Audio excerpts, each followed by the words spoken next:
Welcome back to Finance Friday. It's another special edition of Money Girl where I answer your burning money questions.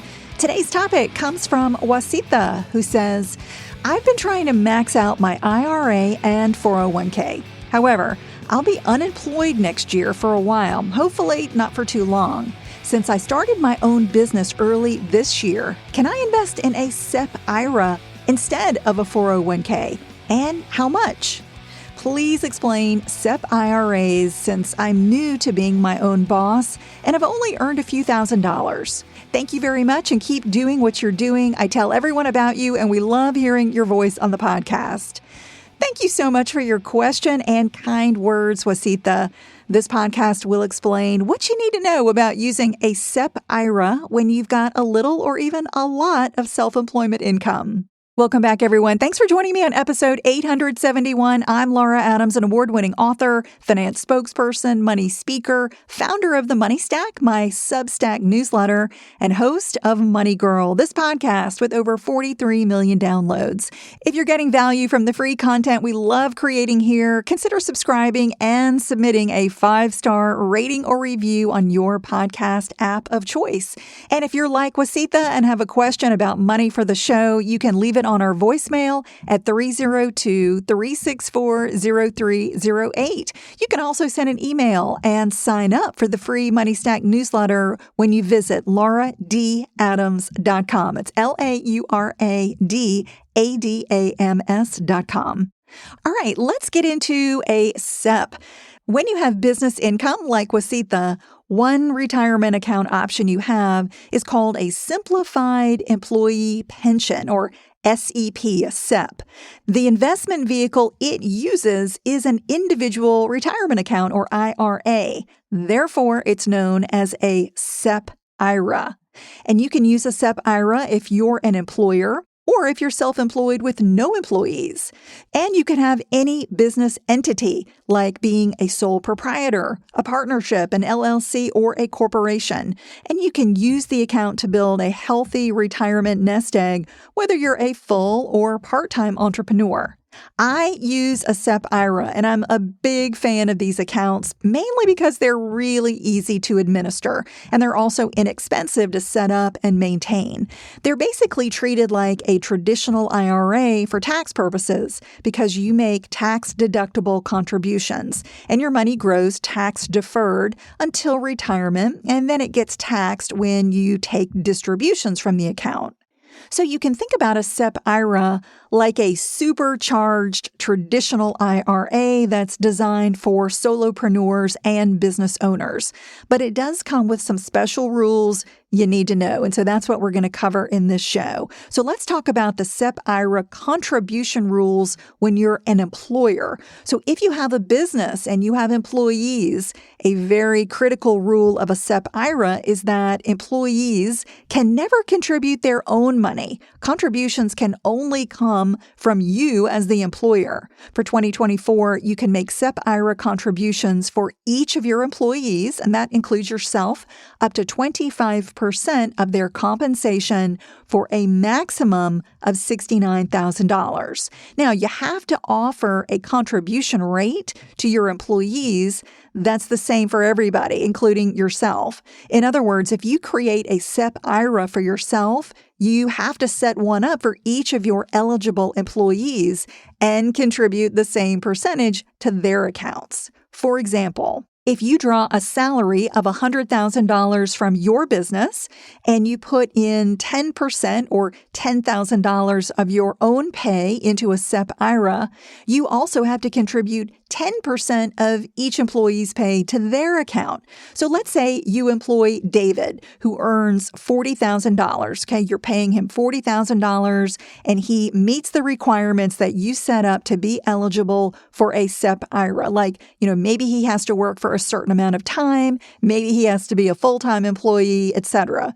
You would have to contribute 10% or $4,000 to his account. So David also gets 10% of his salary in the form of contributions from you.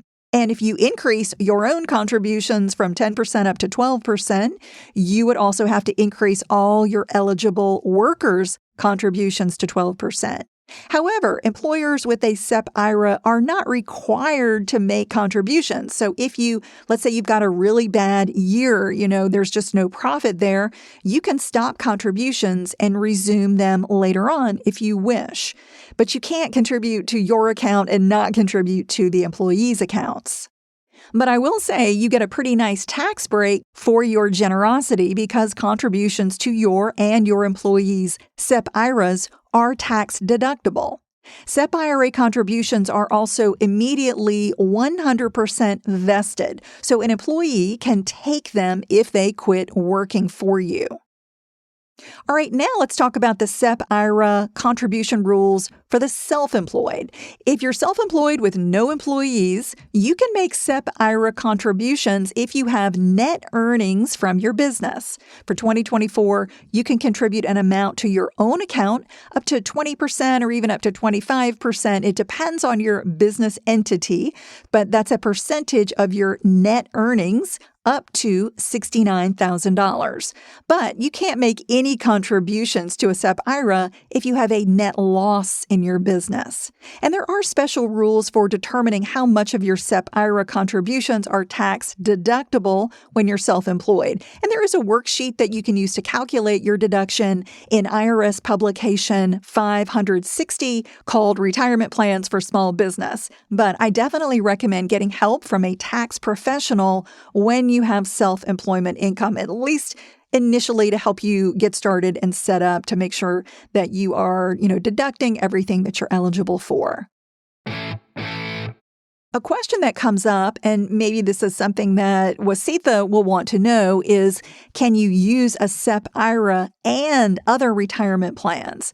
So Wasitha mentioned trying to maximize a couple of retirement accounts. You can definitely max out a SEP-IRA and a traditional IRA or a Roth IRA in any year. However, when your income exceeds an annual threshold, your traditional IRA contributions may not be tax deductible. You can still contribute, but they just may not come with as much tax benefit when you also have a workplace retirement plan, and a SEP-IRA counts as a workplace retirement plan. But I will say if you qualify for a Roth IRA, that's not a problem. There's never any conflict with having a workplace retirement plan and a Roth IRA because contributions to a Roth get made on an after-tax basis. So you can max out a Roth IRA and a workplace plan in any year with no problem. You can also have a SEP-IRA and another workplace plan, like a 401k or 403b.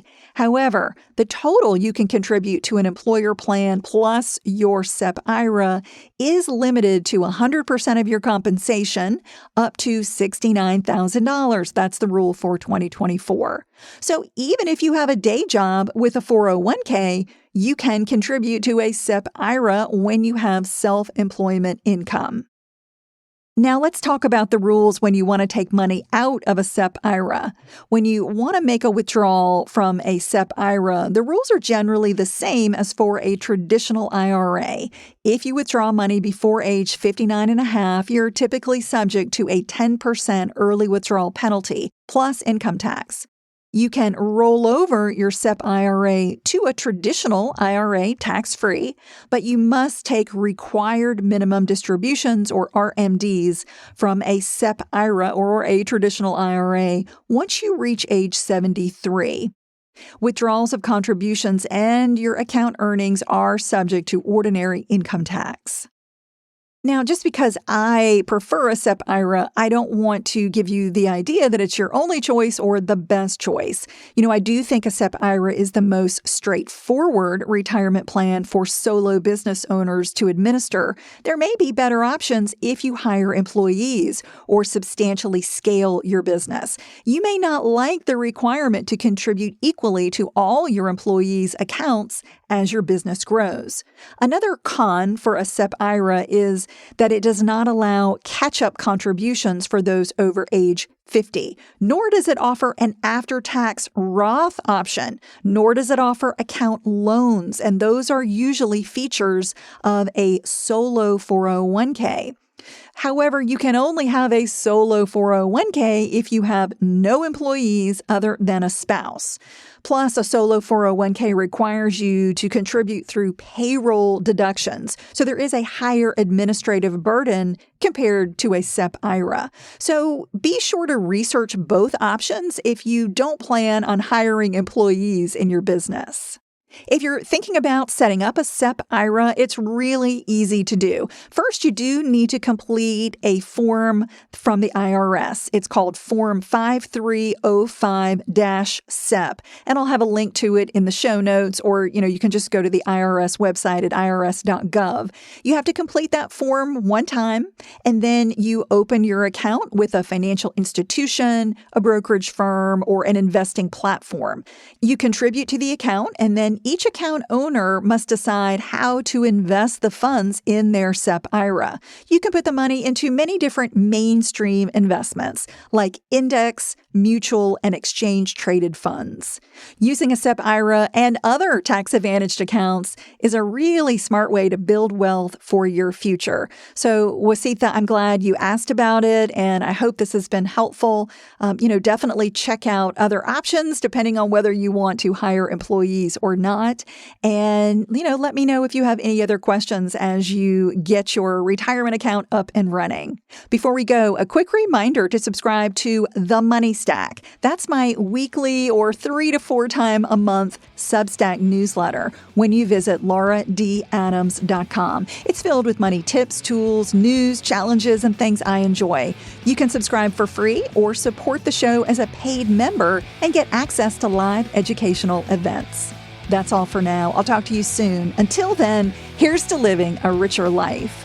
Money Girl is a quick and dirty tips podcast, and we have an amazing team. I want to thank Steve Rickyberg, who audio engineers the show. Brandon Gages is our director of podcast. Holly Hutchins is our digital operations specialist. Morgan Christensen is our advertising operations specialist. Davina Tomlin is our marketing and publicity associate. And Nathaniel Hoops is our marketing contractor.